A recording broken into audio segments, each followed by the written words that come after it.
नमस्कार। आज हम बिहार आंगनवाड़ी फॉर्म के बारे में बात करेंगे और बताएंगे कि बिहार के आंगनवाड़ी क्या कौन से पदों पे भर्ती निकल कर के आई हुई है और क्या क्वालिफिकेशन और अंतिम तिथि क्या होने वाला है। साथ में ये भी बात करेंगे कि उस आवेदन पत्र को कैसे अप्लाई करेंगे और कहाँ से उसका नोटिफिकेशन डाउनलोड करेंगे। तमाम सारी छोटी बड़ी बिहार आंगनवाड़ी फॉर्म के बारे में हम आज जानेंगे और आपको एक एक करके बताएंगे कि क्या आंगनवाड़ी के बारे में अपडेट है, क्या क्या बड़ी भर्तियां निकल करके आंगनबाड़ी की ओर से आई हुई है। सारी चीज़ों को आज हम कवर करने की कोशिश करेंगे, तो बने रहिए ऐसा ही वीडियो के अंत तक। और वीडियो पसंद है तो वीडियो को लाइक करें, हमारे चैनल को भी सब्सक्राइब करें और ज़्यादा से ज़्यादा शेयर करें। तो चलिए शुरू करते हैं आज का ये वीडियो और लेकर के चलते हैं बिहार आंगनवाड़ी वैकेंसी के नोटिफिकेशनों पे और बात करते हैं सारी चीज़ों का। तो ये देख सकते हैं आप हमारे सामने, ये जो बिहार आंगनवाड़ी का जो नोटिफिकेशन आया हुआ है, अभी फ़िलहाल में केवल समराले सिवान का देख रहे होंगे, यानी कि सिवान डिस्ट्रिक्ट का आंगनवाड़ी भर्ती निकाली गई है। अब इसमें हम बात कर लेते हैं कि कौन कौन पदों पे ये भर्ती होगी और क्या परियोजना का नाम होगा। सारे चीज़ों की बात करते हैं और कितनी पद है। तो चलिए देखते हैं कि कौन कौन पदों पे ये भर्ती होने वाली है। देखिए, बताया जा रहा है इस नोटिफिकेशन में कि जिला अंतर्गत प्रत्येक परियोजना में दो दो आंगनवाड़ी सह क्रेच संचालित किया जाना है, जिसके प्रत्येक आंगनवाड़ी सह क्रेच हेतु एक क्रेच वर्कर एवं एक क्रेच हेल्पर का चयन हेतु संविदा पर आधारित रिक्त पदों पर सुयोग्य अभ्यर्थियों का ऑनलाइन आवेदन आमंत्रित किया जाना विवरण दिया गया है। ठीक है, बताया जा रहा है कि इसमें जो आंगनवाड़ी परियोजना चलती है उसमें आंगनवाड़ी सह क्रेच एवं आंगनवाड़ी हेल्पर का जो भर्ती है उसमें संविदा के आधार पे, यानी कि जो फॉर्म 1 साल के अंतर्गत नौकरी की होती है, जो आप जिस दिन ज्वाइनिंग करेंगे उस दिन से 1 साल तक नौकरी होती है संविदा। बहुत सारे लोग कॉन्ट्रैक्ट बेसिस भी बोलते हैं। तो ये फॉर्म जो है संविदा के आधार पे होने वाली है। तो ये 2 पद होने वाली है, आंगनवाड़ी सह क्रेच और आंगनवाड़ी क्रेच हेल्पर का। ठीक है, आप यहाँ से देख सकते हैं। अब यहाँ से परियोजना का नाम अगर आप लोग को देखना है तो यहाँ से परियोजना का नाम देख सकते हैं कि एक एक बताया गया है। जयजोर पश्चिम पार्ट आंगनवाड़ी सह क्रेच का नाम बता दिया गया है इसमें। साथ में आंगनवाड़ी का जो इनका यूनिक कोड है और इनका जो किस वार्ड में ये आंगनवाड़ी है ये भी बता दिया गया है और किस पदों पे कितनी भर्तियां हैं ये भी बता दिया गया है। यहाँ से आप देख सकते हैं, जैसे कि मैंने ऊपर ही बात किया, एक एक पदों पे बहाली होने वाली है, जैसे कि क्रेच वर्कर और सहायक क्रेच वर्कर का। ठीक है, ऐसे करके ये तमाम सारी परियोजना का नाम है, तमाम सारी आंगनवाड़ियों का नाम है और उनका ये वार्ड नंबर तमाम सारी है। ठीक है, तो ये सारे मिला के लगभग 100 के आसपास ये भर्तियाँ होने वाली है। तो ये आप नोटिफिकेशन में वार्ड वाइज वार्ड एक एक करके आप लोग चेक कर लीजिएगा कि कौन से आप वार्ड में आते हैं और कौन से वार्ड में भर्ती निकली हुई है। सारी चीज ऊपर से लेकर के नीचे तक आप लोग देख लीजिएगा, ठीक है। अब इसके क्वालिफिकेशनों के बारे में अगर हम बात करें तो इसका क्वालिफिकेशन भी बहुत सारा चीज नीचे बता दिया गया है। जैसे कि हम नीचे चलते हैं और आपको बताते हैं। तो हम बात कर रहे थे क्वालिफिकेशन के बारे में।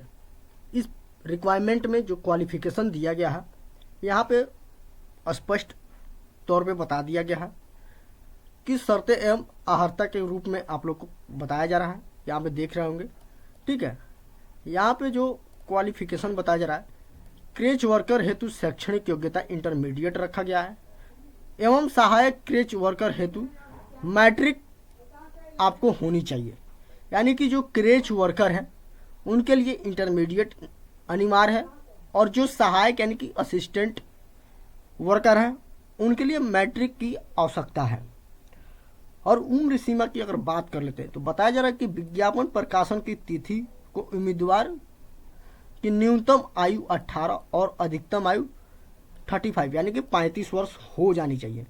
ये रिक्वायरमेंट जब भी जारी किया गया है, इस रिक्वायरमेंट के आधार पे आपका एज 18 और अधिकतम 35 वर्ष होनी चाहिए। उससे अधिक या फिर इससे कम होगी तो आपकी रिक्वायरमेंट नहीं ली जाएगी, आपका फॉर्म फिलअप नहीं होगा, ठीक है। और शर्तें में बताया जा रहा है कि उपयुक्त पर नियोजन मानदेय के आधार पर किया जाएगा। नियोजित हेतु कर्मियों के लिए निर्धारित समेकित पारिश्रमिक ही उन्हें देय होगा। इसके अतिरिक्त अन्य भी किसी प्रकार की लाभ उनको नहीं मिलेगी। ये चीज़ साफ साफ बता दिया गया है। और भी सारा चीज़ बताया जा रहा है कि जो नियोजन के समय उपलब्ध कराई सूचना के गलत पाए जाने के परिस्थिति में समाप्त भी कर दी जाएगी। अगर आप नियोजन के समय जो सूचना दे रहे हैं, ठीक है, और उस सूचना में किसी प्रकार की कोई आपत्तिजनक पाई जाती है या फिर कुछ कोई सूचना आपका जो कि गलत पाई जाती है तो आपका योजना में आप जो कि भागीदारी होगी उसको रद्द कर दी जाएगी, ठीक है। अब सैलरी की अगर बात कर ले तो बताया जा रहा है कि क्रेच वर्कर के लिए 5500 प्रति माह मिलेगी और साथ ही में एक सहायक जो क्रेच वर्कर हैं उनके लिए 3000 प्रति माह मिलेगी, ठीक है। और यह मानदेय जो है भारत सरकार द्वारा प्राप्त निर्देश के आलोक में निर्धारित की गई है, ठीक है। तो ये बहुत ही बड़ी अपॉर्चुनिटी है जो आप लोग इसे देख सकते हैं। इसमें बताया जा रहा है कि क्रेच वर्कर सहायक क्रेच वर्कर हेतु पदवार समर्पित आवेदनों में सर्च शैक्षणिक योग्यता वाले अभ्यर्थी का ही चयन किया जाएगा, ठीक है। सर्वोच्च मतलब जो क्वालिफिकेशन के आधार पे होंगे, यानी कि आप मैट्रिक इंटर ग्रेजुएशन भी पास आउट है तो आप भर सकते हैं। तो जो सबसे ज़्यादा सर्वोच्च यानी कि हाई एजुकेशन से पास आउट होगा उनका भी मेरिट बनेगा और उनको ज़्यादा मान्यता यहाँ पे मिलने वाली है। और बताया जा रहा है कि 2 या 2 से अधिक अभ्यर्थियों की शैक्षणिक योग्यता सामान्य रहने पर अधिक मेगा अंक वाले अभ्यर्थी का चयन किया जाएगा। यानी 2 या 2 से अधिक अगर कोई अभ्यर्थियों का अंक अगर सेम होता है तो उनका जो चयन होगा उनसे ज़्यादा जो अंक वाले होंगे उनका सबसे पहले चयन प्रक्रिया में प्राथमिकता दी जाएगी। और भी बताया जा रहा है 2 या 2 से अधिक अभ्यर्थियों की सर्वोच्च शैक्षणिक योग्यता एवं मेगा अंक की सामान्य रहने पर उनके अधिक उम्र वाली अभ्यर्थी का चयन किया जाएगा। अगर कोई 2 अभ्यर्थी है या फिर 2 से अधिक कोई अभ्यर्थी है उनका सेम शैक्षणिक योग्यता है, ठीक है, और उन लोग के एज में डिफरेंट है, यानी कि उनसे ज़्यादा जो एज होगा उनको सबसे पहले प्राथमिकता दी जाएगी। ये साफ रूप से ये बता दिया गया। और भी सारा चीज़ इसमें शर्तें में बताई गई हैं। इसे 12 प्रकार की शर्त बताई गई हैं।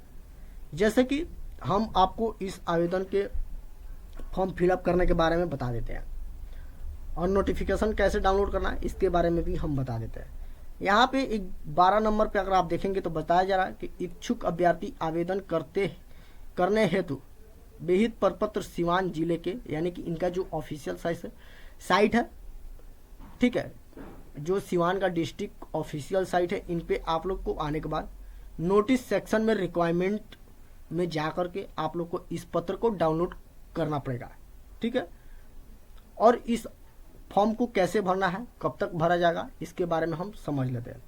देखिए बताया जा रहा है कि इच्छुक अभ्यर्थी अनिवार्य रूप से आवेदित पद पर उल्लेखित करते हुए विज्ञापन प्रकाशन की तिथि से 15 दिनों तक अपना आवेदन विहित पत्र में भरकर शैक्षणिक योग्यता अंक प्रमाण पत्र की स्वप्रमाणित छाया प्रति एवं अन्य आवश्यक दस्तावेज के साथ विहित पत्र में भरकर संबंधित सचिव सह बाल परियोजना पदाधिकारी कार्यालय में निबंधित डाक के माध्यम से उपलब्ध कराएंगे। जो इनका एड्रेस है, आप लोग यहाँ से एड्रेस देख सकते हैं। इनके एड्रेस पे आप लोग को 15 दिनों के अंदर, यानी कि विज्ञापन प्रकाश होने के 15 दिनों के अंदर आप इनके पते पे सारे फॉर्म को फिलअप करके, डॉक्यूमेंट लगा करके, सेल्फ डिक्लेरेशन यानी कि स्व अभिप्रमाणित करके आप इनके कार्यालय में डाक द्वारा भेजेंगे।